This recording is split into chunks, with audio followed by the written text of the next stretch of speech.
What is the power of silence for Black women? That is what the discussion topic is today. If you are new here, my name is Marissa Price. I'm a healing practitioner helping sensitive, introverted Black women heal from trauma. And on my channel, right, this is a safe space for Black women to share resources, information, how we have navigated transformations. And I'm so excited to have a lovely guest with me today, Dr. Brittany. I'll pass it over to her to introduce herself. Hi, everyone. My name is Dr. Brittany Conners. I'm a rest agent and I strategically place silence in people's lives, both professionally and personally. And I'm so grateful to Marissa for having me here today. Yes, wonderful. So, for the audience, can you share a little bit about yourself and the silent retreat you hold? Oh my Which I was goodness. just telling Dr. Brittany when I heard about that. It's something we need so badly, especially now with all the distractions we have. So, anything you want to share around what led you to start these retreats? Yes, so much. So yes, I'm Dr. Conners. I am such an energetic ball of life. And so it's always interesting to myself and other people when they meet me. They're like, oh my gosh, you just have so much energy. How is it you that is the one that is facilitating us through this experience? And what led me here was something near and dear to me, taking care of my father after he had multiple strokes in 2019. Between being a healthcare professional. So I'm an occupational therapist of 11 years by background. But at the time, I was the decision maker. I was the translator. I was the liaison between myself, my family, and my dad's healthcare team. And so even with doing self-care, taking care of myself, making sure me and my brother and my sisters were okay, I was still tired. And so one day after one of my siblings relieved me of my shift with my dad, I came home and I was like, oh, I need a break. What can I do? And I couldn't go anywhere because I'm from St. Louis, and I needed to be at home. And so, went to Google and said, okay, how can I do a silent retreat at home? I found an article. I followed that article and ended up sitting on the side of my bed for 8 hours that day in silence. Wow. And it was the best day that I had in a very long time. So that was a spark for me about, if this was helpful to me, I wonder would other people benefit? And that is where we were. And that was about 6 years ago. And we are here now. I do consulting. So that's under the rest agent umbrella for me to walk with people through their day-to-day journey with trying to stop, pull back, rest, and enjoy their time with just themselves. I also do workshops, so that's pre-event as well as during events to build people's capacity for all the things that they are going to receive and that we want them to receive. And then last but not least, these silent retreats, which I do in people's homes, their rentals, their offices, wherever feels natural, because although we can take a wonderful retreat away, you have to come home. And so when you do, and the distractions are there and the Bali beach is gone and you're back at work, how do you carry over these pertinent skills to be able to do this with your family, with your friends, in your relationships, in your career? And so that is how we got here. Wow, that is a journey. And as you mentioned, you're from St. Louis, right? And so just to share, like, we met at St. Louis University. Yes. On Step Yes, we did. Oh my gosh. And just again, the same beautiful soul that I met back then is the one that we are with today. So yeah, full circles. Full circles. Yes. I wanted to ask about being a caregiver, because I do see a comment here too. I know a lot of people who watch my channel are caregivers. And so, like, the power of silence, specifically when you are caring for another person. Anything that you want to share around that, how that could be beneficial to your well-being?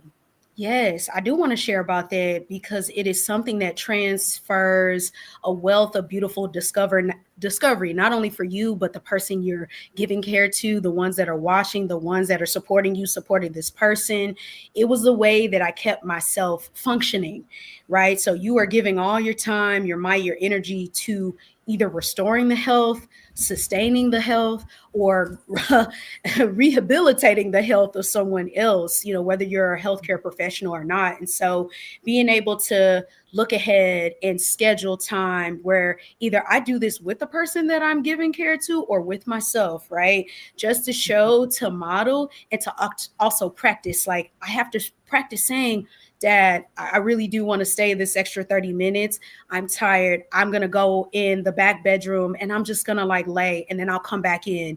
That was powerful to level set expectation, to grow the fact that I am human. So even though, I am a daughter, I am young, I have this knowledge, I am still a human. And I just told my dad that today. I checked in on him while he was at work. And I was just like, I might be this doctor, I might be this therapist, but like I am daughter first when it comes to these spaces. So that really brought my dad and I eye to eye, I believe, in a way that helped us both take care of each other. Even though I was the caregiver, he also started reminding me. He also started giving me grace, like, Britt, you've been here, call your sister, or, tell your brother to come, tap in. I will do this. I will try this.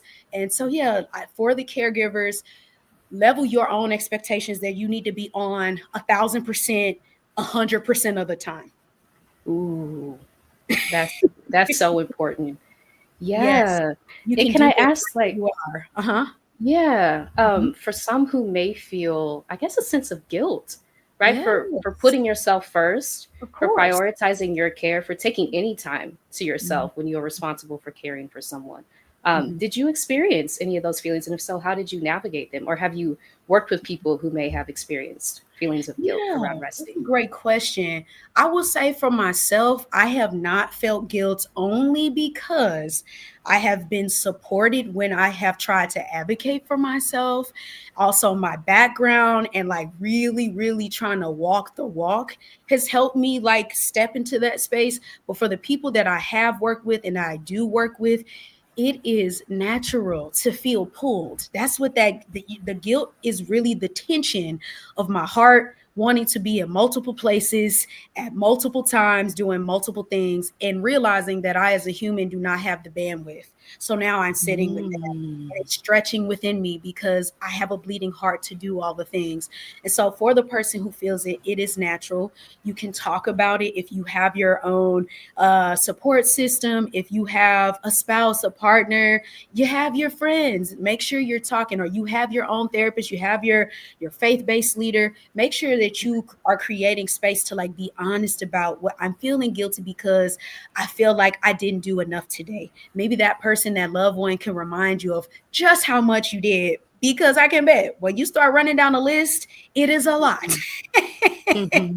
And your Yeah. enough is enough. Mm-hmm. Mm-hmm. You mentioned something that I haven't heard before, but it's Mm, almost like reciprocity, right? With the person that you're caring for, and them yes. also reminding you to care for yourself. Yes. I guess, like, how can you establish that? If you have any like helpful tips Mhm, to begin to establish that, like between mhm, each other, right? The person that you're mhm. caring for, reminding you to also care for yourself. This is a two-way relationship.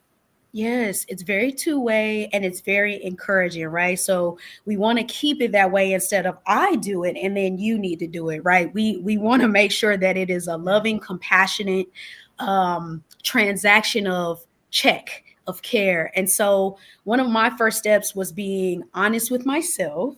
So having like Mm-hmm. internal dialogues about what I was feeling and why I was feeling it, what led me to feel it, and then to talk with my person that I was giving care to about those things. And then again, having them almost mirror back either something I told them or something totally different. And even their perspective really helped ground me in what was actually happening. So, like my reality versus the perception, and then like bringing that to the middle. I will also say, like, I asked for accountability in it, right? And so, Mm. Okay. I would Mhm. say, this is what I want to do today. Tomorrow, can you ask me if I did it? Or later today, when I'm supposed to come and I've done a million things, can you ask me Yeah. if I ate today? If I drank some water today? Mhm. And then that might be my opportunity to say, okay, thank you for checking in on me. How about you? What was something that you wanted to do today that you'd like me to ask about? Or is there something you want for me to keep top of mind for you? And then the third thing I would say is making it consistent. So trying to do it when no matter the circumstance. So I think sometimes we relegate that to only when we're in trouble or in crisis. Let's Yeah. do it Mhm. across, right? So if we're Mhm. talking about it just like we're talking about the sky is blue, there's no added anxiety and pressure about trying to remember or trying to check in if our loved one did what they wanted to do or if I did what I wanted to do. Mm. That's so helpful. Yeah. Um, and I did see someone mention if people would like to work with you. I Yeah. did link your Calendly link in the description, and it's also here as well. But I guess like the services you offer, if people are interested in the work that you do. Good. Okay, so yeah, let's start with the silent retreats, which are my favorite because it is me coming to you. And so I would like to say that so far, I am Mhm. one of the first to do this. Usually, you're going to a religious center or a spiritual retreat center or somewhere else, maybe abroad or maybe right in your community. But so far, I'm the first to come to you. So I will do a pre consultation with you. Tell me about you and your group. What is the cause for the pause, right? Has there been triumph that we want to celebrate? Has there been tragedy? Are we in a transition? Has there been a milestone? Once we Mm. do that pre-consultation, we understand the cause for the pause. You tell me about your group. What are they good at? What are they struggling with? What do you want them to walk away with? And from there, I create prompts and activities. So that's the thing I'll say too. Like, it's not complete silence. We actually start once we customize the retreat and we get there to the venue that you pick and all your things are set up. We actually come in and do introductions. We do kind of brain teasers. We warm up to each other through a lot of fun activities. And then I gradually turn the volume down. So I have a format that I call the goals format. So that's GOALS. So we don't go anywhere without gratitude and optimism. So that is how I set the foundation for everybody in the room. The A is the activity of silence. And so that is a duration that is of your choice. So whether I have something called a half day hush. So that's really popular because it's a half day silent retreat, anywhere to a full day to a weekend. And then from there, we recap, we share what came to the surface for you and your group. What do you want to see as next steps? Was it scary? Was it uncomfortable? Was it what you thought? And I will say by the time we get to the end, most people are like, it wasn't enough. I want more time. At first, I didn't want to do it or I wasn't sure. And now I'm like, oh, okay, wait a minute. Can we add an hour? So then Wow. those, and then we Yeah. talk about next steps, which lead to either, okay, hey, I need you to come to my job. Let's do this workshop in my job. And maybe it will lead to some rest strategy sessions where, like, hey, maybe I'm not ready for a long-term commitment, but maybe quarterly. I'd love to do these rest strategy sessions with you in addition to maybe some retreats. And then finally would be you becoming a client, signing with me as your rest agent, and taking you through our time to again work on that scripting, practice. How is it going when you feel a little unsure about, okay, I did send that email that said no, and then they asked me again. Okay, in that moment, so I'm giving tech support, whatever is needed to support the person. So between the retreats, the consultation, and the workshops, those are my services right now. Wow. Wow. Holistic and comprehensive. I love that. We try. Yes. Can I ask about like your background as an occupational therapist and how that informs your work now as an Mm. entrepreneur with this? Yes, yes, yes, yes. So my background as an OT has been a wonderful ride. I had no idea what occupational therapy was before I became an OT, but essentially we are the ones who help you do your daily, everyday activities after there's been some type of injury or illness, whether it's something internally like mental health or externally like a car accident. We are the ones doing rehabilitation across settings. So you can find us in schools with your kids. You can find us working with older adults. You can find us working in ergonomics, right? So making sure your heights and levels are the appropriate sizes and widths so that you're not like getting tech neck or, you're taking care of your joints as you do work. And so for me, my background has been in mental health. So I have worked in jails and prisons, helping people re-enter after a period of incarceration and reconnect with their family, their employment, their outside life. I've done travel therapy where I've filled gaps in different rehab clinics across the country. What else have I done? I've done like a little bit of everything, but that led me to seeing the gaps in the field, right? So I was working with clients and it was like, oh, because they don't fit this, and this criteria, now I can't see them, but they're right here and I can help. And I know, working together would make a difference. And so because we focus on daily activity, rest is an activity. And I'm so happy to be sharing that as a reframe for people today, because it is something you can do. It is something you can schedule, improve, and practice. So I take people through rest exploration. So when I talk to some people, they're like, I don't know how to rest, or I don't know what is restful. So I literally will introduce activities, we'll do them together, or they'll give me a report on how that went. And now they have a repertoire of things that they can do or things that they can try. So that's how it fits in with occupational therapy. Rest is a daily activity. It is the thing that you can do alone or together. It can be quiet and effortless. It has to be personal, and it has to be something that supports your overall doing and your overall health. So that's going to look different for us. So don't think if it's not the spa day that you're not resting. It could be reading, right? It could be meditating. It could be taking a walk. It could be moving your body. But in order to figure out what it is, sometimes it takes a sit down to be able to discover and really hype up this ability to discover instead of already knowing. Because I think that's where some of the guilt and shame comes from, right? Like, Yes. I'm 34 years old, right? Why don't I know how to do this? Well, let's think back. I don't know about y'all, but my mama was Superwoman and still is. I didn't see my mom rest. So rest wasn't really modeled, right? And even when we think about leadership at work, do we see our leadership modeling that? Because that's typically how it trickles down when we are with our colleagues. And so if we don't see somebody in a position of leadership doing it, we are less likely to feel comfortable to do it.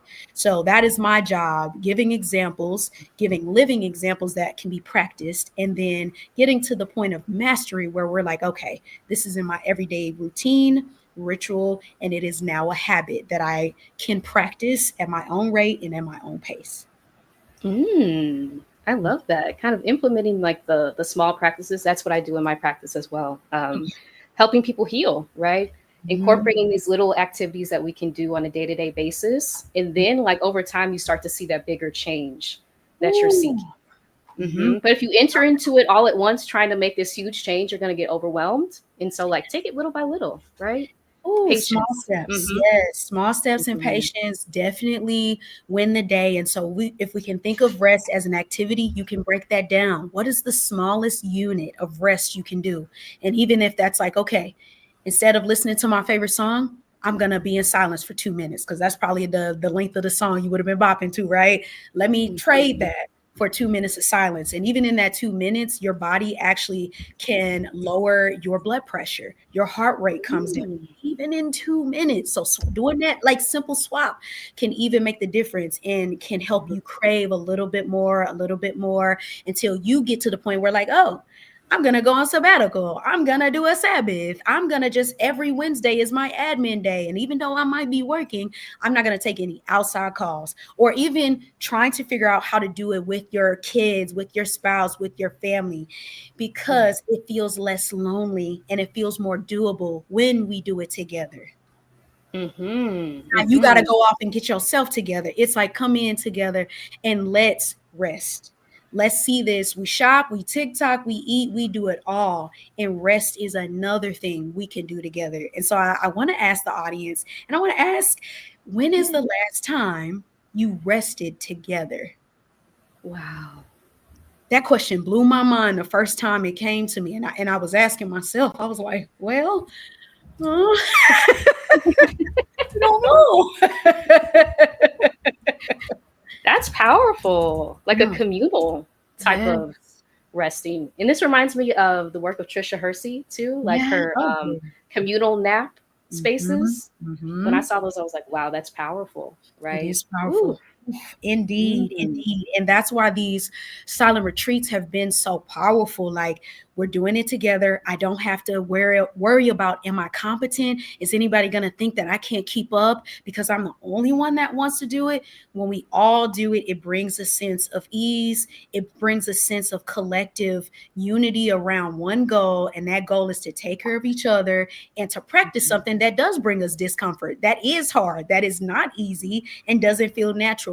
But when I do it with someone, I'm a little bit more courageous. I'm a little bit more willing because I don't have to peek and see we're all doing it. Yeah, that is so true. I want to get to this comment. That nap life, yeah, it's amazing when you are in silence how much the mind body starts to crave it. So for people like you said who may be fearful, because sometimes the fear Yeah. of slowing down is very Mhm. real.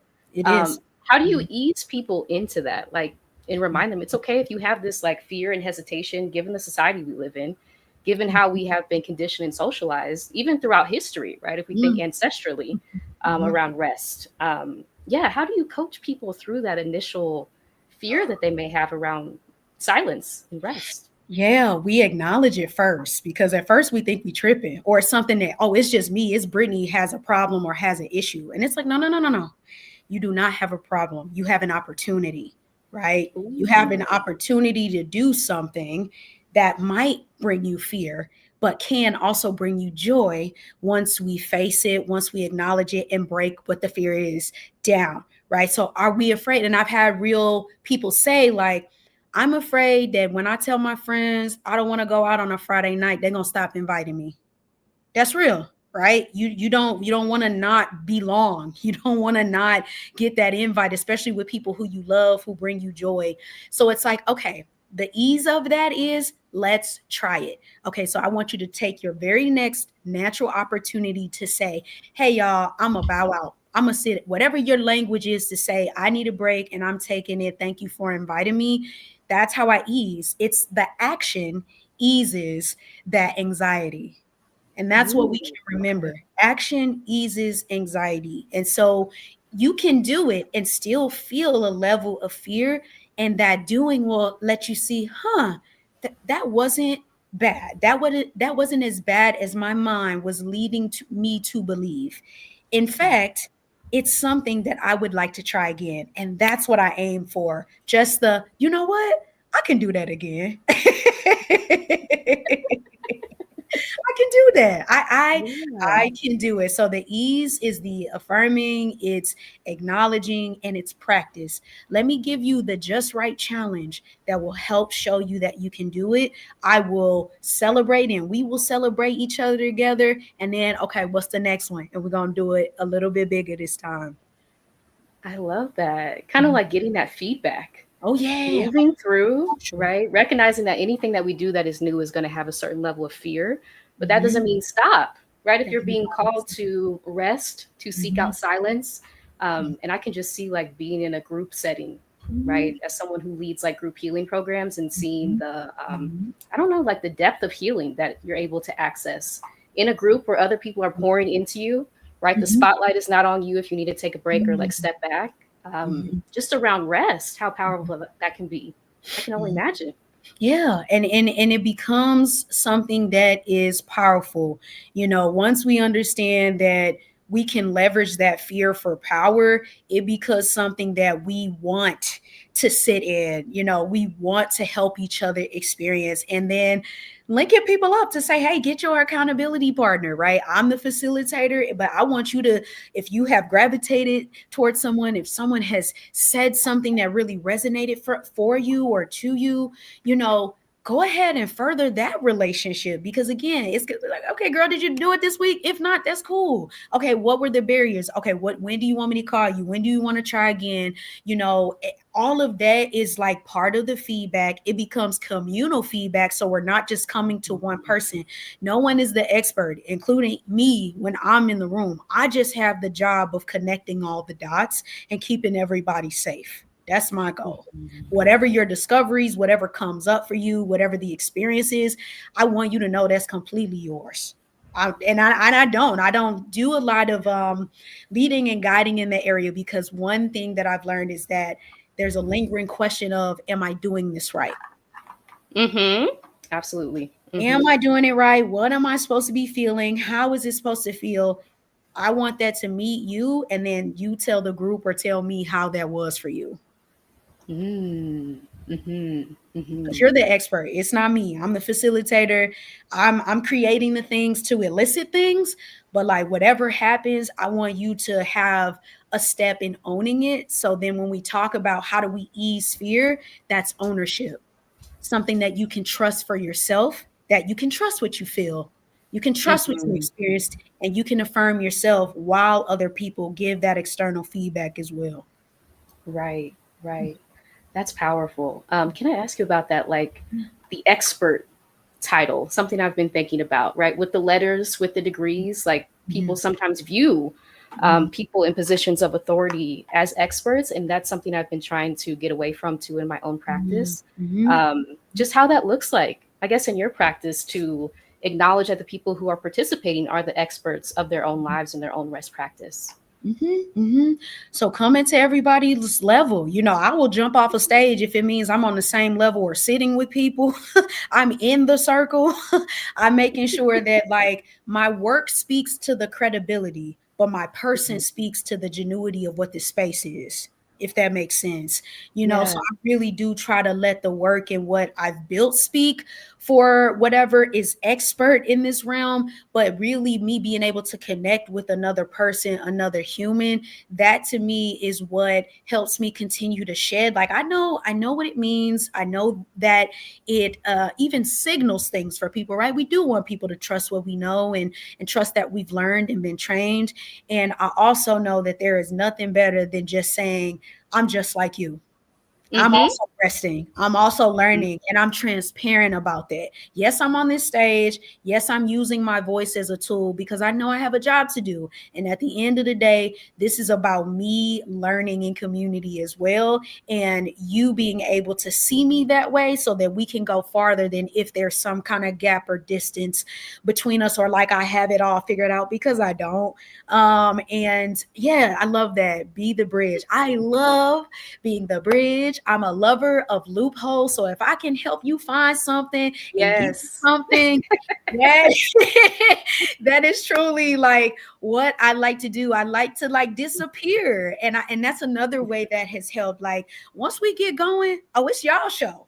I'm in the back making sure that okay, all the things again are safe, they're moving, but it is led by the group. And so I tap in when it's like, okay, it's time for a little extra support, but like it is that space to show you all how I trust you in this group. And so that's something that comes up in pre-consultation a lot. It's like, okay, I know I'm going to be bringing, like, let's say this person, and they've been going through things. Do you think we should, discuss this? I'm like, I want you to make that decision, right? And then when it comes to the facilitation part, if I need to weave and I need to intercede, I need to jump in, I will. But like I want you to have more statements than questions by the time we're finished.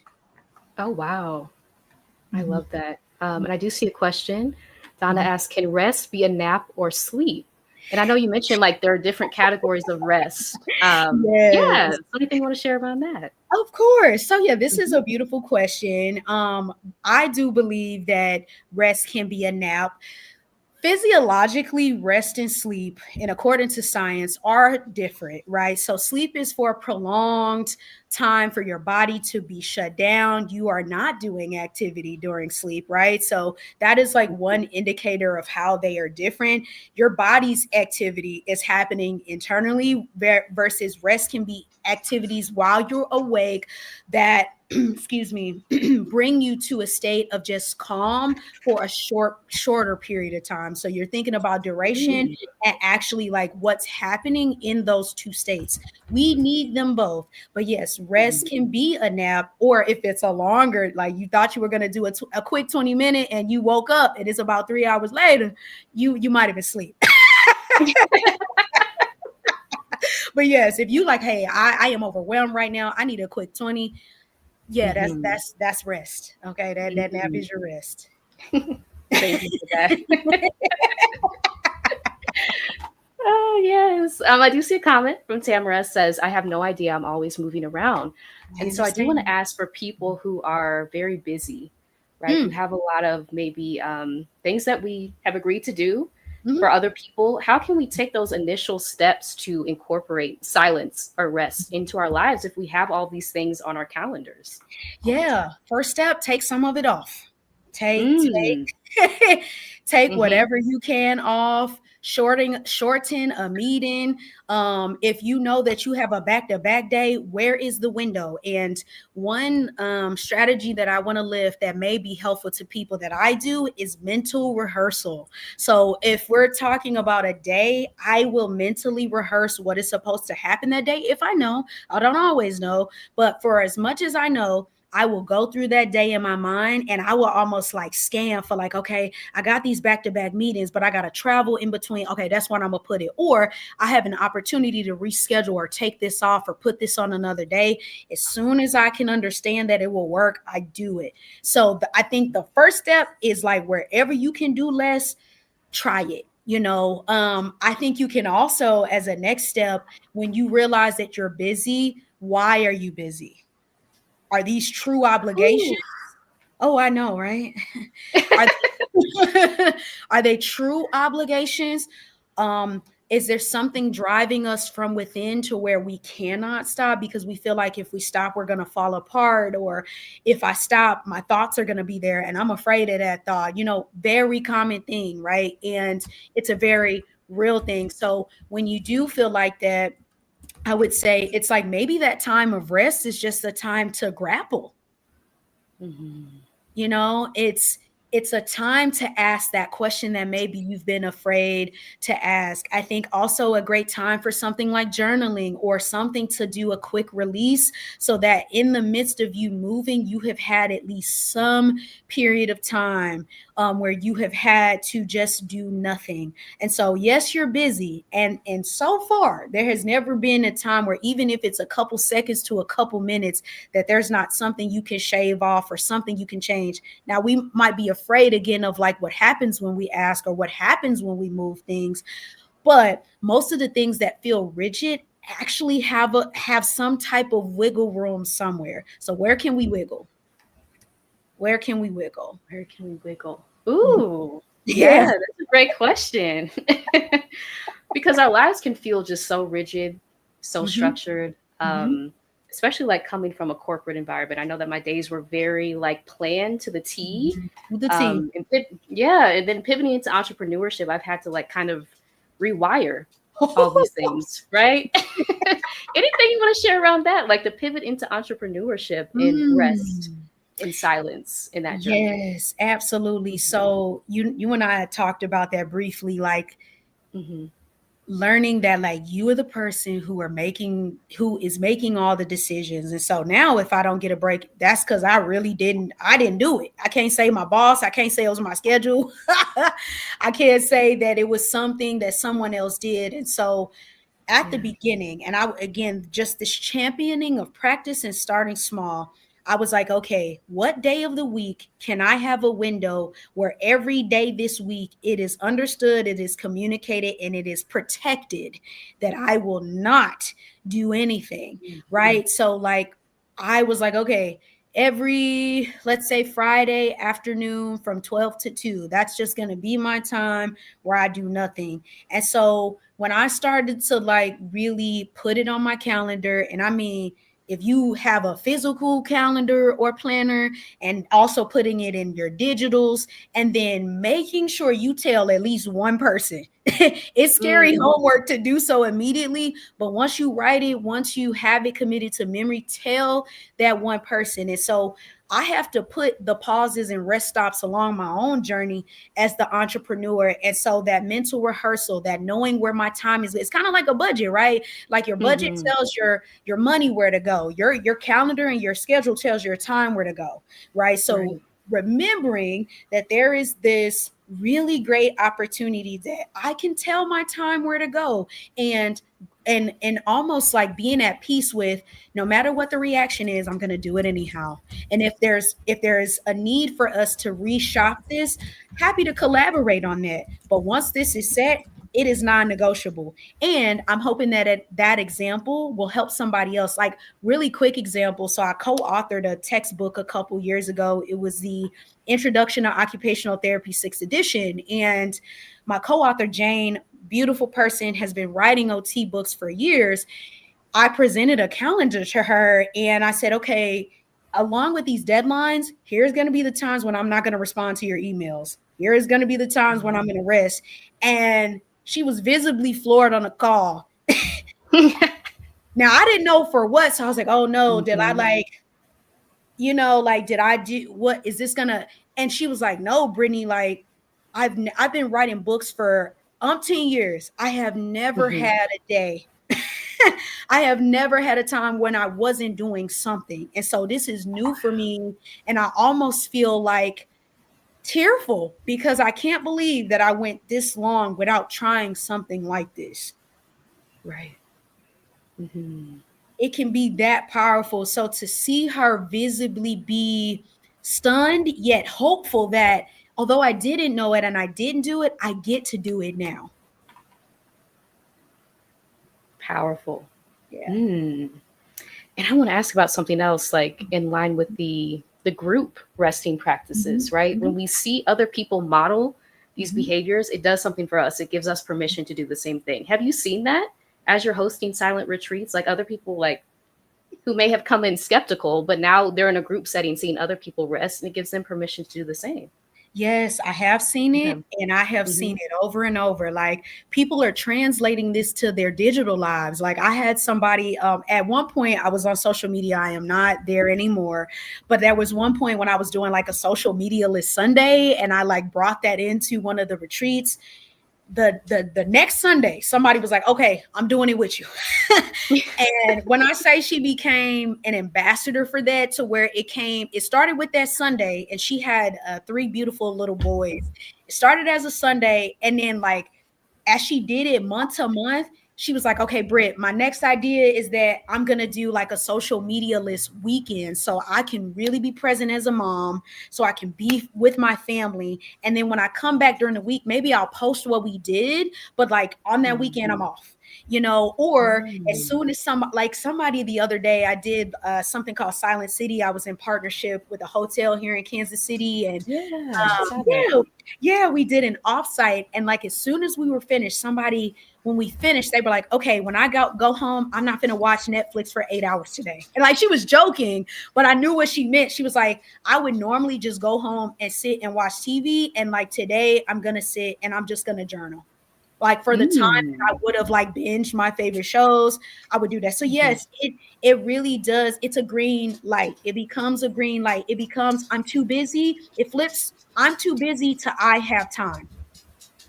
It completely flips it because it's a new possibility, one that I really didn't believe. Because that's one thing, I do handle a lot of objections often, and it's made me stronger, and it's helped me learn how to talk to this point, to affirm that yes, you're busy, and you do have time. And it is the belief that you don't have time that is becoming a barrier to you finding that time.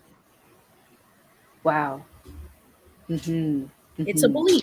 It is a belief. Yeah. Yes, you can be busy. You can truly, genuinely have a lot of things to do, but you do have time. As long as you are breathing, as long as you have another chance, there is time. Yeah, we'll talk about boundaries too, because as Nia Lee mentioned, thank you so much, set clear boundaries. And as I'm hearing you talk, it's like I'm hearing boundaries. If someone is, I guess, a recovering people pleaser, because I know a lot of fellow recovering people pleasers watch my channel, how can you start to, I guess, establish those small boundaries around your rest, around your silence, especially if you're highly sensitive, right? Like me, I need like time and space to do nothing in order to reset.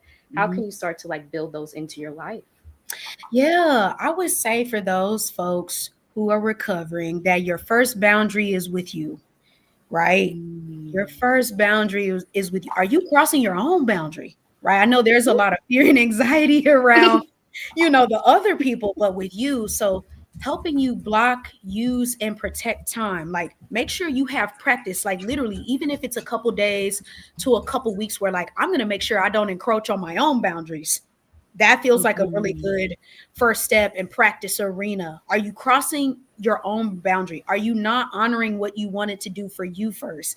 When you feel like you got a little wind beneath your sail and you're like, okay, I'm not crossing me. I'm not playing about me with me right now. Mhm. And I think that next step is like really your closest like supports, like, hey y'all, really lift me on this. I'm really, be transparent if you can, as best as you can. Either I'm struggling with this or I've been going back and forth about this and I don't want to be inconsistent about this. You know, these are my boundaries. Have you seen me cross them? Right? Or when you see me Mhm. about to like step out, I want you to gently remind me to, nope, stay in the pocket, stay in a pocket, and then let's celebrate when we do. And I think that third one is taking track of your wins. Remind yourself, almost like that glitter list of like all the times you did do it and what happened, so that you can celebrate Mhm. that. And truly, like if it means watching your favorite show or eating your favorite meal, like truly celebrate yourself. That's another part of this pause. When you do Mhm. it, actually celebrate it.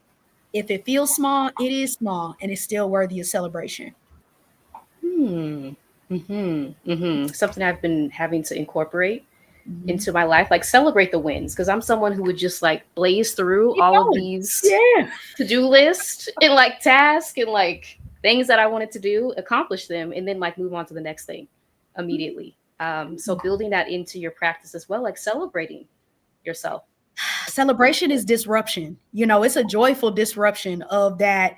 I would normally keep going, but you know what? I'm gonna hug myself about that. I'm gonna one up myself about that. I'm gonna take myself out. I'm Mhm. gonna get that thing or what. Celebration is disruption, and so this is what rest as an activity is all about. Is disrupting the dysfunction that is present and can be present. It's very active. Like that's why my mission is to help every person on the planet rest actively. That's why it's a mission, because it's an activity that truly Mhm. changes and supports us. And if that means that we have to disrupt our old routines and our old habits and our old beliefs, Mhm. so be it, for the sake of birthing something new, for the sake of creating a new routine that is going to support you right where you are and others around us. Because we can feel like, okay, it's not about me. If I don't do it, that's okay. But you don't know who's watching. You don't know what it will Mhm. do when those people in your office who work with you, who work for you in your family will say, you know what? If they can do it, I will do it. Even my parents now Mhm. are like actively trying. Like, I'm so proud of my mom when she's like, yeah, Brittany, I didn't do anything today, because that's something she couldn't say a couple years ago, and feel safe and feel okay and still feel productive about doing, Mm.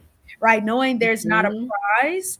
There's not a prize for any of this. Ooh. It is truly for the sake of just enjoying the life that you've been given and what you have in this present moment, because we don't know what's going to happen in the next moment. But in this one, you got to truly indulge in it. You got to truly enjoy it. And you just got to be. That's it. Mm. Mhm. Mhm. I Mhm. do want to ask along those same lines, what happens Mhm. internally, mentally, emotionally, spiritually, when we do things like rest, give Mhm. ourselves permission to slow down, and then Mhm. sit in silence? Anything you want to share around that? Yes, you truly begin to regenerate. And I mean that on a very physiological, meaning brain body level, right? There have been studies that have shown that just after 2 hours of silence, that there are brain cells that are regenerating in the hippocampus, which controls your memory, your learning, and your ability to emote. So it is a true regenerative action to let your body reorganize itself, because our bodies are amazing and they know what to do if we would let them, if we are able to steady and allow it to do what it was designed to do. So that's one. The other thing that it does is that it does help you begin to ask the hard questions, but the very good questions of yourself, right? So you get to ask without the added pressure of, do I really have to go to this event? I've gone to 3 already and I've hit my goal, or I've met the people that am I going just to go now? Or do I truly need social connection right now? And I think those questions really do set the tone for understanding that you're not doubting yourself when you're questioning.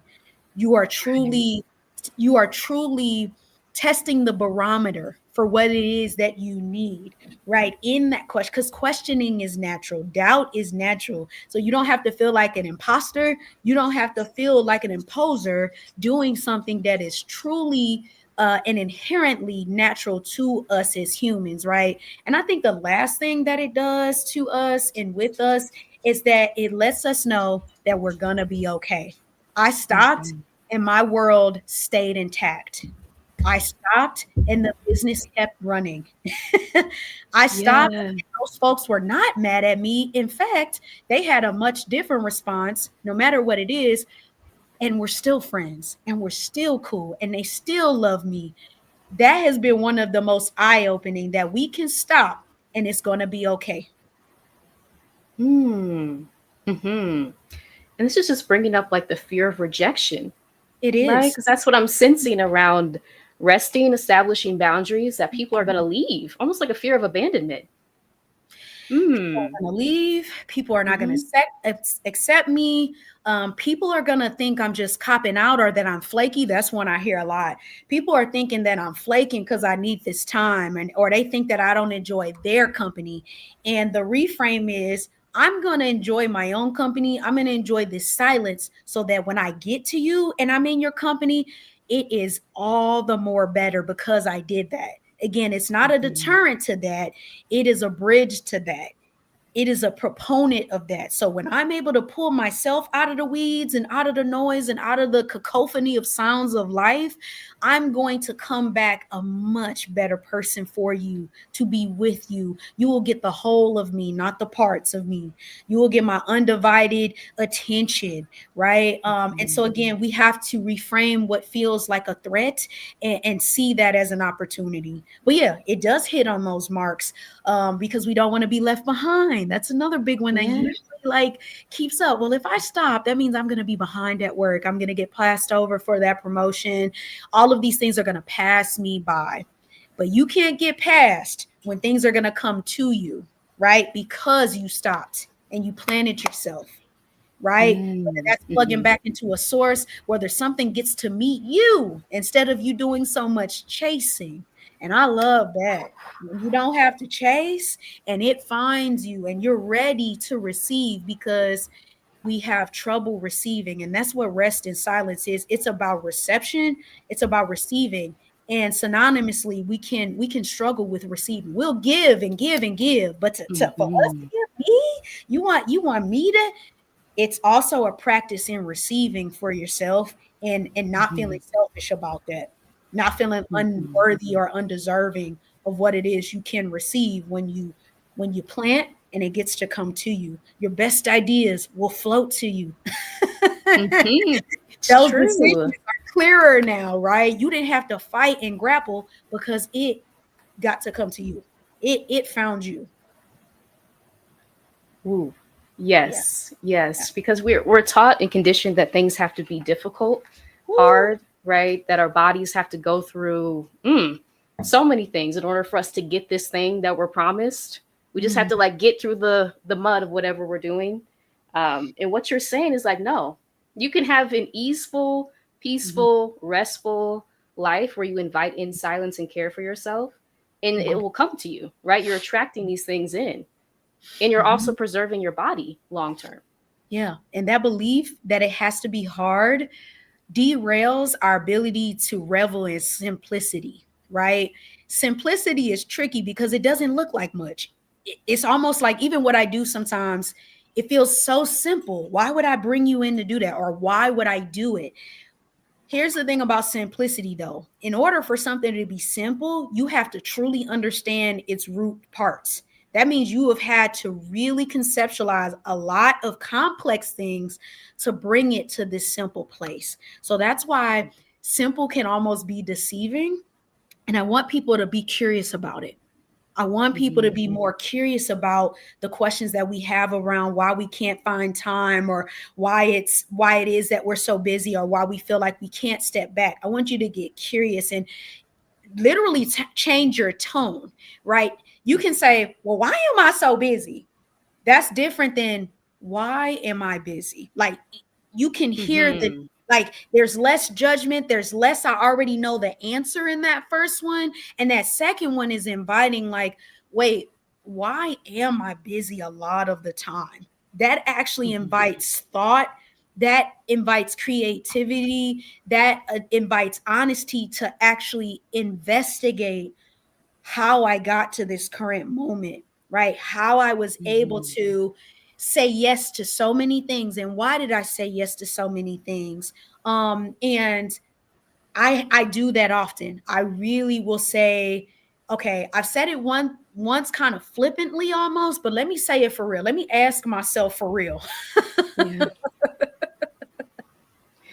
Yeah. Ooh. Just as you mentioned, like kind of removing the judgment Mhm. from us talking to ourselves. Whew, right? I have a whole group healing program called Silence Your Inner Critic, but this is what we work through. The Mm. deeper levels of criticism that we have internalized that we're now repeating to ourselves on a feedback loop. You know, Um, oh, can I say something real mhm. quick right there? Yeah. Because Marissa, one of my best friends and I had a really heart to heart conversation the other day, and she told me that she got so used to hearing that voice within herself, but also like either having coaches or parents or, people outside of her speak to her in that same manner, that when it wasn't happening, um, she didn't know how to progress. She was like, when I got Mm. criticized, I made progress though. So Yeah. how do I Hmm. make progress, without that voice? Yeah. Can I be kind to myself and talk kindly and still get results? And she is still in a space where she's sitting with the response to that for herself and in her life. And so I thank you for raising that, because whatever is the microphone becomes the megaphone. Ooh. Yes. Hmm. Whatever is the microphone, meaning whatever you get to speak and say to yourself, ultimately becomes amplified. And they are amplified by our emotions, our present states, what's going on in our world, the bigger world outside of us, right? It becomes a Hmm. megaphone. And so, what you want to grow intensely, what you want to grow fonder and louder, are those positive things. And of course, we're always going to have thoughts creep in, and again, totally natural, totally typical, right? And you want those things to be louder. That's what you want Yes. to. And whether you got to recruit some people to bring their Hmm. megaphone over to you or hook it up to the speaker, you want Yeah. those things to be louder so that you can try again, you can attempt again, you can say, I'm ready Hmm. to practice again. I didn't do this, wasn't my best, attempt here, but I'm ready to practice again. Right. Yeah. That's so important. That's so Mhm. important. I do see a comment from Havana. Thank you. I know some people heard months ago about a Black woman that was in her 40s, had Mhm. owned her own restaurant business, died in her sleep. Yes, yes. Mhm. Thank you for sharing that. Mhm. And we've seen a lot of reports, unfortunately, about people like dropping, right? Their bodies, like, I can't do this anymore, because Mhm. we've been taught to push ourselves past the point of exhaustion. And so I guess just anything that you want to share around really the importance. It's so Ooh. key, it's so critical to rest, right? To preserve our lives for the long term. I'm getting, I thank that person, I couldn't catch their name, for bringing that young woman and her name up, Mhm. Havana. I'm tearful at that, because we lost somebody. And I didn't even Mhm. know her, but like knowing that we lost a spirit that was doing so much in her community, and knowing that whatever the picture of success is being presented often has no mention of what we're talking about today. And it is a struggle for those of us who are entrepreneurs, right? And even for Yeah. those who are working in careers that they enjoy. When that picture is the blueprint, there almost feels like there's no other way. And if there's Yeah. anything that I could, like, whew, if there's Mhm. anything that anybody can take away under my voice today, It is that I want us to create new pictures. I want us to, I really want us to present. I don't want us to wait on who's gonna do it, the person who already had. You all are up next. You are up now. And so like how you are modeling, how you are embodying this, it is life or death. Yes. Mm-hmm. And I want this to be an activity that keeps giving you the life until that day when we have to depart, but not right now. Mm-hmm. Not right now. And I know even to a greater extent we don't have control over that, but if we don't have to rush to that point, if we don't Mm-hmm. have to speed ourselves to that point, please let us paint a new picture together. Mm-hmm. Absolutely. Yeah. Yeah. And I see Nia says, yes, we're undoing hundreds of years of conditioning. Truly, truly, yes. As I've talked about on my channel before, like this is ancestral healing, right? We're healing like entire lineages of people who were not afforded the right to rest. No, we weren't. And Mm-hmm. when we talk about ancestral, when we talk about passing down, these are things we can pass down. And I'm also getting tearful at a Black woman that I want to share this story real quick. I did Mm-hmm. a silent retreat with her on her balcony, y'all. Her balcony. We decorated it. We had pillows, we had fruit, water. She brought all the things that brought her joy out there. And we did a silent retreat on her balcony, and it was beautiful. What I want to connect though is that she had three cousins there, three young Black women between the Mm-hmm. ages of like 8 and 15. And after we did the silent retreat, she came back in after I left and they said, "What happened out there? You look different. I've never seen you Mm-hmm. rest. Can we do one?" Marissa, Wow. they said, "Can we do one?" And Mm-hmm. and to this day, and that happened like a couple months ago, but to this day, whenever this journey gets rough, even for me, I think about Yeah. that Black woman and those Black girls and the lineage of rest now that is being planted because they're seeing it, they're doing it. And she did like a mini with them, because the timing didn't connect for me to come back and do another one with them. But Mm-hmm. who, when we talk, we can positively alter the trajectory of this in our lineage. Yes. Yes, we can. It can. Mm-hmm. Absolutely. Absolutely. And as you Yeah. said, like create new pictures, Hmm. create new pictures for the generations coming up behind us, right? We're modeling something. And I think that's so powerful what you said, like, you're up next, right? And so, what are you going to model? What Hmm. behaviors are you going to lean into for people who are looking up to you now, Hmm. right? Yeah. To see what you're doing. Mm-hmm. Yeah. It's in the now. The next is the Mm-hmm. now. And like whatever you're doing, please consider today trying, changing, implementing something new today.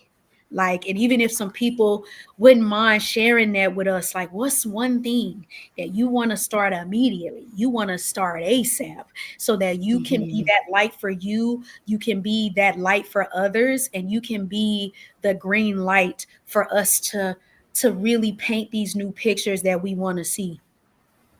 Absolutely. Absolutely. I know Mhm. we're coming up on time, so I do want to be cognizant of that. I do want to ask because I know that you mentioned in home, Yes. right, or like Mhm. virtual Mhm. services that you offer. Mhm. Anything you want to share around that if people are looking to invite in silence into their homes or communal Yeah. spaces, and then how people can connect with you and follow your journey online?